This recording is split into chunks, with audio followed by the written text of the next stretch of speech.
On Wednesday, the House Select Committee investigating the attack on January 6th returns for another televised hearing, this time as early voting has already begun in some midterm elections. For insight on the politics of the hearings and more, I'm joined by Amy Walter of the Cook Political Report with Amy Walter and Tamara Keith of NPR. And hello to both of you on this Monday. So much to talk about.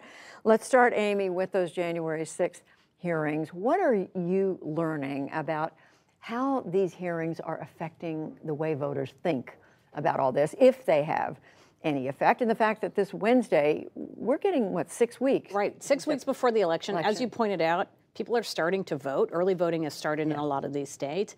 And we don't know yet if, before the election, the committee is going to come out with its recommendations. And if so, what are those going to be and how much attention will those get? I think there's still a lot of questions swirling about whether something will come before the election. But what's really interesting, Judy, is if you look at, well, what are opinions about the president? Have they changed? Have those about the former president? Have they changed over the course of the last year and a half since the January 6th? We've had a lot of things happen. We've had hearings, of course. We've had new information come to light. And then, of course, we have what happened in Mar-a-Lago, the FBI finding what it looks like to be classified documents. And the Washington Post has been asking a question about whether the former president should be, as I say, charged with a crime. Right. It's maybe not surprising, but it is quite noteworthy that opinions about whether he should be charged with a crime, since the very first time they asked this question, which was right after January 6th, like a week later, until now, have not budged. About 52% of Americans think back in early 2021 to today that he should be charged with a crime. About 40% do not. What this is telling me is that opinions have not been altered. They have been probably cemented, which is pretty much where we are as a country right now. And the reality of where we are just as a country in terms of the way we see the world is when we get new information, it's not necessarily changing our opinions of something. We are molding ourselves and our brain in a way to say, well, how does this new information fit into the prior way that I've been looking at this? How do I make it fit into what I already believe to be true? I'm trying to get this mental picture. Yes, of fitting mental it in. image of all this. So, Tam, what's your sense of whether these hearings have had an effect one way or another? You know, the remarkable thing about this moment, as they are returning for what they are saying will be their final investigative hearing, not their final results, but their final investigative hearing, is that Donald Trump is more present in the American collective psyche right this moment than he was when the hearings were ongoing over the summer. So much has happened to put him front of mind in the news. He's holding rallies essentially every week now for congressional candidates. The investigations seem to have metastasized and have also ramped up. At the same time, also the convictions and trials and sentencing of January 6th defendants, the rioters, those have also really ramped up in the last few weeks or a month or so. So it's a different landscape that this hearing is going to happen in than before. But as Amy says, the opinions that people have are pretty calcified. If though this hearing serves as a reminder. Well, there are a lot of reminders out there that Donald Trump was president and would like to be president again. And we'll see what we don't know yet exactly what we're going to hear. In fact, we don't know very much about what we're going to hear on Wednesday, but we will see. This is another opportunity for the committee to make its case. I do want to ask you both about the messaging that we're hearing. Again, 6 weeks out from the midterms, people are already voting. Amy, just at the end of last week, the House Minority Leader Kevin McCarthy put something forward called the Commitment to America.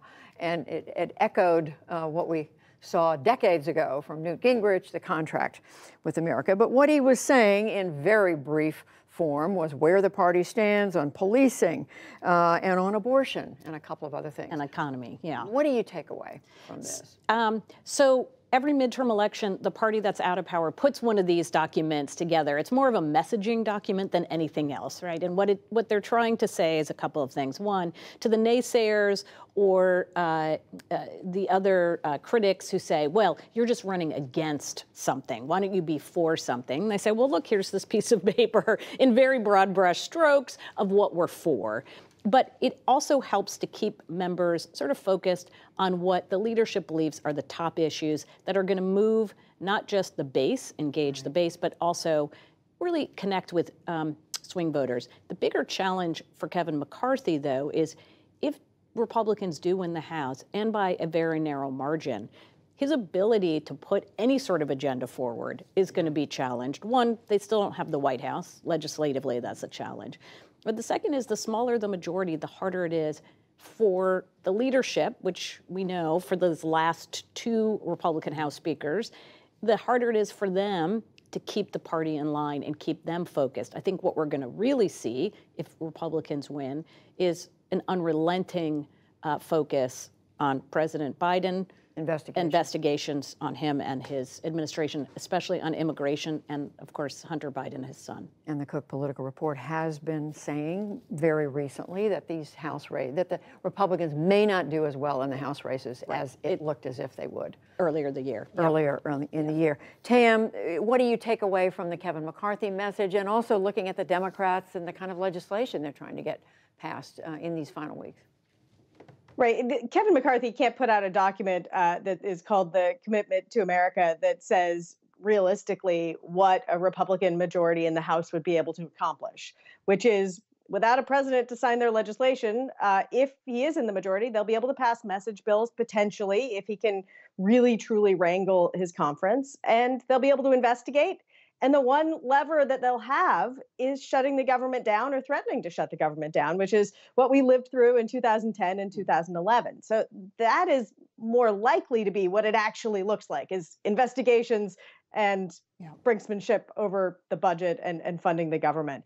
In terms of Democrats and what they're trying to accomplish, they have been trying to work on a couple of areas, funding police and police reform, and also this Electoral Count Act reform. This would be the one real piece of legislation to come out of the January 6th hearings, the one effort that they would make at a reform.